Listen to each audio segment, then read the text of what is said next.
Bonjour à tous. Alors aujourd'hui, je vous propose un exercice donc pour travailler les intersections de droite et de plan, et notamment ici, les positions relatives entre ces deux types d'objets. On dispose ici d'une droite, on vous donne une représentation paramétrique de D, une équation cartésienne du plan P et un deuxième plan P'. Voilà. Première question, donc, détermine la position relative entre P et D, et ensuite on fera pareil avec P' et D', et dans ces cas-là, vous verrez, il y a une intersection, et on va la déterminer. Pour étudier la position relative entre un plan et une droite, un petit schéma s'impose. Donc ici, représentation de notre plan P, avec ici un vecteur normal. D'accord? Et on aura normalement un angle droit ici. Et ici, le vecteur n est orthogonal à toutes les directions contenues dans le plan P, donc orthogonal à toutes les droites de P. Si la droite était parallèle au plan, dans ce cas-là, on pourrait trouver une droite D' qui serait parallèle à D et qui serait inclue dans le plan. Et cette droite, puisqu'elle serait dans le plan, elle serait donc orthogonale à n. Donc, si vous disposez d'un vecteur directeur de cette droite D, eh bien ce vecteur directeur, si il est orthogonal au plan, eh bien c'est que la droite est parallèle. Et toutes les droites parallèles au plan auront justement cette qualité. Donc on va juste bien donner un vecteur directeur de D, donc V.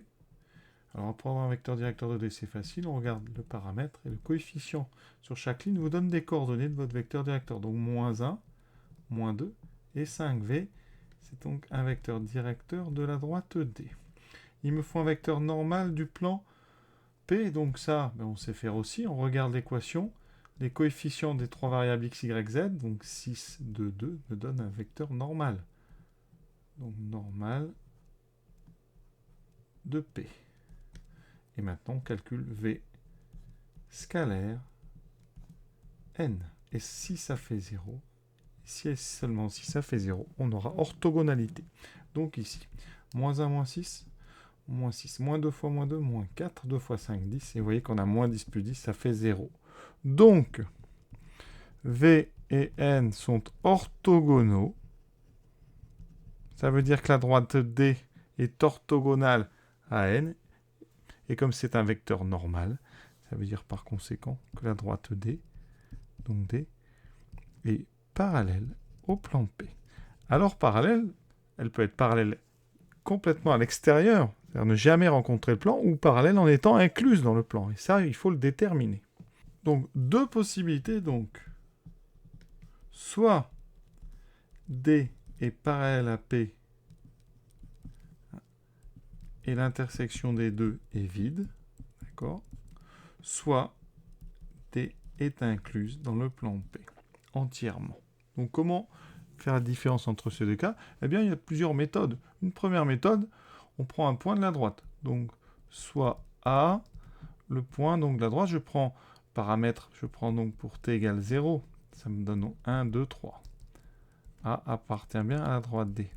On va regarder, est-ce que A appartient au plan P? Pour ça, je vais remplacer à gauche dans l'équation cartésienne du plan, je fais 6 fois 1. Donc on va mettre même 6 fois XA, plus 2 fois YA, plus 2 fois ZA, moins 1. Combien ça fait? Est-ce que ça fait 0? Ça fera donc 6, plus 2 fois 2, 4, plus 6 moins 1, c'est différent de 0. Donc les coordonnées de A ne vérifient pas l'équation du plan, donc A n'appartient pas au plan P. Ça veut dire que la droite ne peut pas être entièrement incluse dans le plan, donc D est parallèle à P, et D inter P est égal à, ensemble, on dit dans ces cas-là que D est strictement parallèle à P. D est strictement, un petit problème sur ma lettre D, on ne voit pas trop bien, donc D est strictement parallèle à P. Ça, c'est une méthode, d'accord? C'est de prendre un point, de vérifier. Autre méthode, on résout le système, c'est-à-dire le système x égale 1 moins t, y égale 2 moins 2t, z égale 3 plus 5t, en rajoutant 6x plus 2y plus 2z moins 1 égale 0. Ce système, il a soit aucune solution, puisqu'on sait que c'est pareil, soit une infinité. Donc ici, en résolvant, mais qu'est-ce qu'on va faire? Je ne vais pas faire une équivalence, on va injecter, c'est très classique ça, vous prenez l'expression de x en fonction de t, vous le mettez à la place de x dans l'équation cartésienne, ici, pareil pour y, et pareil pour notre z qu'on met ici. Vous obtenez donc 6 fois 1 moins t, plus 2 fois 2 moins 2t, plus 2 fois 3 plus 5t, moins 1 égale 0.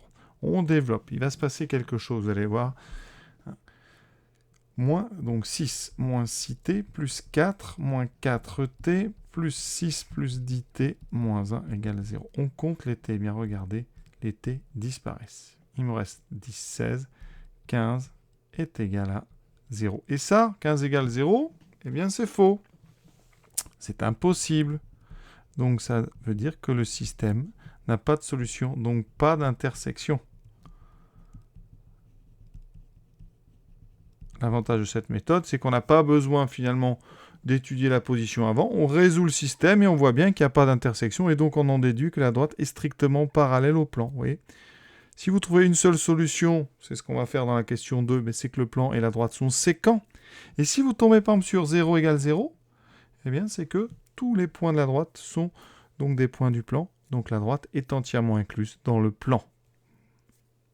Regardons rapidement sur GeoGebra. Donc ici, le plan du sol, la droite AB, voilà. Et maintenant, je vais enlever ce plan-là et je vais placer notre premier plan, le plan P. Voilà. Bien sûr, remarquez ici, en fonction de comment on regarde, la droite est parallèle, vous voyez, à ce plan. Il n'y a pas d'intersection ici. Et on retrouve cette idée que la droite est strictement parallèle au plan P. Une chose qui est intéressante à voir, c'est de tracer une parallèle à cette droite dans le plan. Donc, je vais mettre un point donc ici dans le plan, voilà, et je vais utiliser l'objet parallèle. Donc, l'objet parallèle ici, voilà, je prends donc une parallèle à D, passant par le point donc C. Voilà, et bien si vous regardez, vous venez de trouver une droite qui est parallèle à D, qui est entièrement incluse dans le plan. D'accord ? Et donc, quand une droite est strictement parallèle à un plan, on peut trouver des parallèles à ces droites qui sont incluses dans le plan. Deuxième question. Maintenant, on passe au plan P'. Alors, comme tout à l'heure, on va regarder donc notre vecteur directeur donc de D. On l'avait déjà, c'était moins 1, moins 2, 5. Et on va regarder le produit scalaire avec le vecteur normal qu'on peut déduire rapidement. Je vais l'appeler N' de la deuxième équation. Donc ici, c'est celle-ci. Donc, vecteur normal, vous pouvez prendre 1, moins 2 et 3. Et je regarde le produit scalaire. Moins 1 fois 1, moins 1, moins 2 fois moins 2, plus 4, 3 fois 5, 15. Et là, vous voyez, ça, c'est évidemment, ça fait 18. C'est différent de 0. Donc, V et N' sont non orthogonaux. Par conséquent, eh bien, D n'est pas parallèle au plan P'. Parce qu'on a dit, si D était parallèle au plan P', eh bien, ça veut dire que dans P', on aurait une parallèle à D, et forcément, cette parallèle serait, puisque N' c'est un vecteur normal du plan, et bien forcément, N' serait orthogonal à cette droite, et donc à D. Donc on vient de montrer ici que D n'est pas parallèle à P', donc forcément, on a une intersection unique. On dit que la droite est séquente au plan. Donc D est séquente donc au plan P, donc séquente à P'. On a un point M qu'on va déterminer en résolvant un système. Ce système, il provient du fait que alors, un point M de coordonnées x, y, z appartient à D inter P', eh bien ça équivaut au fait que les coordonnées de ce point vont vérifier à la fois la représentation paramétrique, donc il existera une valeur de t, et ensuite, elles vérifieront l'équation cartésienne qu'on nous a donnée, x moins 2y plus 3z plus 20 égale 0. Donc ça se résout toujours de la même façon et ça va très vite. Comme je l'ai fait tout à l'heure, on prend x qu'on injecte dans l'équation cartésienne. On prend le y, pareil, et le z. Et vous obtiendrez une équation où il n'y a plus qu'une inconnue, le nombre t. Donc 1 moins t, moins 2 fois 2 moins 2t, plus 3 fois 3 plus 5t, plus 20 égale 0. On va doucement. On enlève d'abord les parenthèses. Moins 4, moins fois plus 4t, plus 9, plus 15t, plus 20 égale 0. Ça nous donne quoi? Des t, j'en ai donc 19 moins 1, 18t. On retrouve le produit scalaire, 18. Ensuite, 1 moins 4 moins 3. Plus 9, ça fait 6, 26. Donc 18t égale moins 26. Conclusion, le nombre t, c'est donc moins 26 sur 18. On simplifie par 2, moins 13 sur 9. Et avec ça, eh bien, on va trouver donc x, y et z. Donc, pour t égale moins 13 sur 9, on trouve x égale donc 1 moins t, donc 1 moins 13 sur 9, ce qui fait 1 plus 13 sur 9, donc 9 sur 9 plus 13 sur 9, qui me donne 22 neuvièmes. Y, 2 moins, donc 2 fois moins 13 sur 9. Donc ça fait 2, on va mettre tout sur 9 encore, donc 9, ici ça fera 18 sur 9, plus 26 sur 9, ça fait donc 36, 44 neuvièmes. Et z, 3 plus 5 fois moins 13 sur 9, donc 3 ça fera 27 neuvièmes, moins 3, 5 fois 13, 65 sur 9, 65, donc moins 20 ça fait 45, moins 7, 38, moins 38 sur 9. Donc, les coordonnées de notre point d'intersection, on va les noter.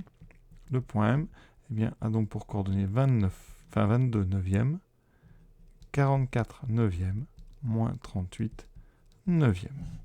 Alors, sur GeoGebra, vous voyez, on avait trouvé 2,44, 4,89, moins 4, 22. Approché, bien sûr. À la machine, on vérifie. 22 sur 9, ça fait effectivement à peu près 2,44.